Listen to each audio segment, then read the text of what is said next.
jenggotnya seberapa panjang pun nggak terima kita. Baik, jadi saya mau menjawab pertanyaan dari yang mengomentari itu ya. Yang pertama yang saya tahu yang sudah dimunculkan oleh Imaduddin dalam hal ini yang berkaitan dengan Syekh Jilulung ya. Jadi kalau beliau nasab yang ketemunya dengan Syekh Jilulung itu, Syekh Jilulung ini kan sebagaimana yang kita ketahui bersama, beliau bernama Raden Wiranegara, anak dari Raden Arya Wangsakara. Wangsakara punya anak atau punya bapak bernama Pangeran Wirajaja. Wirajaja punya bapak bernama Prabu Gusad Ulun. Nah sekarang mengambil dari Syekh Jilulung yang kemudian turun ke Imaduddin. Catatan beliau ini tua saya, tua ke saya. Nah, jadi yang pertama dari Raden Wiranegara atau Syekh Jilulung ini punya anak putri Raden Ayu Fatimah. Dari situ Imaduddin. Raden Ayu Fatimah punya anak Syekh Hasan Basri. Syekh Hasan Basri punya anak Ki Ibrahim bin Ki Abdullah bin Ki Alim bin Ki Bendo bin Ki Usman bin Hajjah Armunah bin Hajjah Aminah bin Hajjah Su'arah. Kemudian punya anak KH Imaduddin. Jadi Bismillahirrahmanirrahim. Assalamualaikum warahmatullahi wabarakatuh. Halo, selamat berjumpa kembali dengan AM72431 channel. Semoga kawan-kawan dan pemirsa dalam keadaan sehat walafiat, selalu bahagia dan senantiasa dilindungi oleh Allah Subhanahu wa taala. Amin amin Allahumma amin.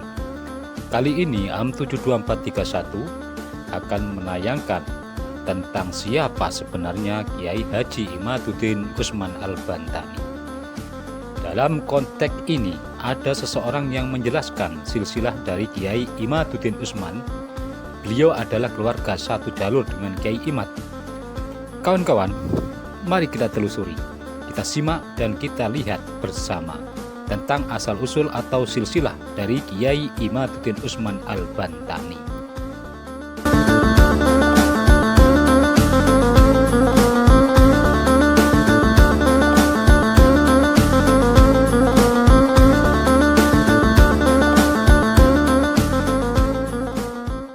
Hajjah Su'arah ini nama ibunya Kiai Imaduddin. Nah, jadi saya ingin mengatakan di sini bahwa yang pertama saya ingin mengatakan ada kaitan saudara saya dengan Kiai Imaduddin dari Syekh Jilulungnya.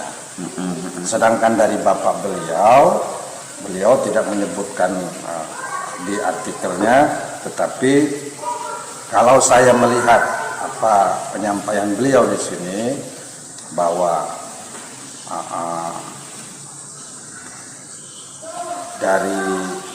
karena itu yang disebut kalau bapaknya dari ayahnya itu tersambung kepada Pangeran Jayakarta. Wijayakarma, penguasa Jakarta dulu di abad 17 Masehi. Jadi beliau ini kaitannya, kalau ayahnya ya, jalur ayahnya dari Pangeran Jayakarta. Pangeran Jayakarta. Itu yang Jakarta ya, yang saya ketahui. Tetapi beliau tidak menyebutkan terus sampai ke dari katakan dari beliau ke bapaknya ke buyut-buyutnya, dalam hal ini tidak menyebutkan, tidak menceritakan ini. Jadi intinya berkaitan dengan pembahasan Sarman. Ya, di Sarman ini tidak ada. Saya dari Raden Wiranegara, Syekh Jilulung ini, Syekh Jilulung anak laki-lakinya bernama Syekh Saudin. Syekh Saudin punya anak bernama Syekh Karmuddin. Syekh Karmuddin punya anak bernama Syekh Abdul Akhir. Syekh Abdul Akhir punya anak bernama Syekh Ahmad Nafis. Syekh Ahmad Nafis punya anak bernama Syekh Suhari. Syekh Suhari punya anak bernama Abuya Maulud. Oh iya, iya. Abuya Maulud punya anak Abuya Soleh. Abuya Soleh punya anak Abdul Fattah. Abdul Fattah punya anak saya. Nah, itu jelas. Jadi Jelas. ini yang ingin saya sampaikan di sini, ada kaitan saudara dengan Ki Imaduddin. Nasab bukan hanya tentang mengetahui siapa nenek moyang kita, tapi juga tentang bagaimana garis keturunan ini mempengaruhi hal-hal hukum dan sosial seseorang. Nasab seseorang atau kita bisa mempengaruhi dalam aspek budaya. Nasab juga dapat membantu dalam memahami sejarah keluarga dan budaya yang diwariskan dari generasi ke generasi. Oke kawan, mari kita lanjutkan penjelasan dari beliau. Keluarga besar saya dari Ciliwulung itu saja. Saya tidak mau memberikan pernyataan ini itu. Saya ingin mengatakan bahwa Imaduddin adalah bagian dari keluarga besar saya, juga Kiai Rahmat tadi. Nah, itu. Jadi sangat Hasanuddin, kalau melihat dari jalur Syekh Ciliwulung, kita kembali ke Ciliwulung karena yang saya pegang Syekh Ciliwulungnya ya. Bagus Idam ini putra dari Syekh Maulana Hasanuddin. Kan begitu. Jadi Syekh Maulana Hasanuddin Syekh Idam ini atau Raden Idam menikahkan anaknya dengan Syekh Raden Kenyep. Raden Kenyep ini bapak dari Syekh Ciliwulung. Artinya begitu menikah dengan anak putri dari Syekh Idam tadi, berputra bernama Syekh Ciliwulung atau Raden Wiranegara disebutnya, Raden Wiranegara. Raden Wiranegara ini menurut sejarah tertulis lah ya, tertulis dalam sejarah, beliau ini sejarah masuk satu masa dengan kerajaan Sultan Agung Tirtayasa. Gitu. Jadi pada saat peperangan terjadi di sana di Sultan Agung Tirtayasa, salah satunya adalah panglimanya ya beliau ini, Syekh Ciliwulung bersama putranya Sultan Abdul Fattah ini, Raden Abdul Fattah ini. Disitulah wafatnya beliau.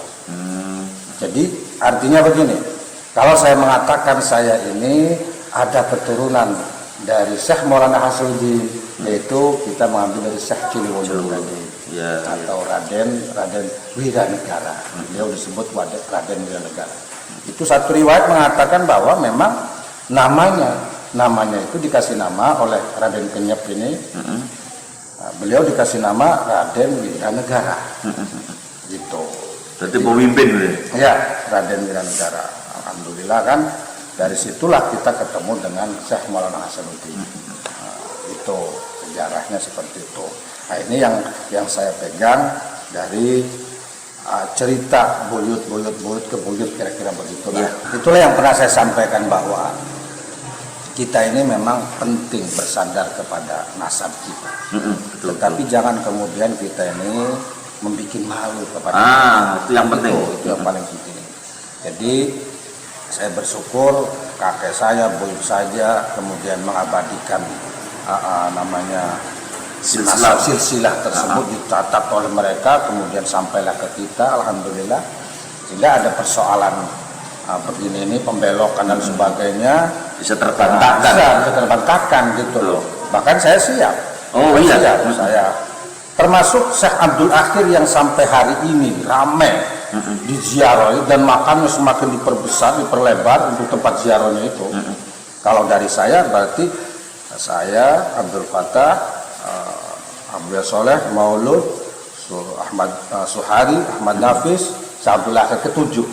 Buyut saya yang ketujuh yang di Lempuyang itu yang terkenal dengan Dukuh Gede. Terus ramai sekarang di ziarah itu. Ramai dan diperluas tempat ziarah. Iya. Artinya kalau ada yang mengaku-ngaku itu buyutnya dia, saya nggak terima. Tarung bisa. Betul ya. Mau Nasab adalah jembatan yang menghubungkan masa lalu dengan masa kini, memberikan identitas dan hak yang penting dalam kehidupan sosial dan hukum. Memahami dan menghargai nasab membantu kita menghormati warisan keluarga dan budaya kita. Terima kasih telah menyimak dan bergabung dengan tayangan kami tentang silsilah Kiai Haji Imaduddin Usman Al-Bantani. Jangan lupa like, subscribe, dan komen serta berbagi video ini agar banyak yang memahami pentingnya nasab dalam kehidupan kita. Sampai jumpa di video selanjutnya. Wabillahi taufiq wal hidayah. Usikum binafsi bittaqwallah. Assalamualaikum warahmatullahi wabarakatuh.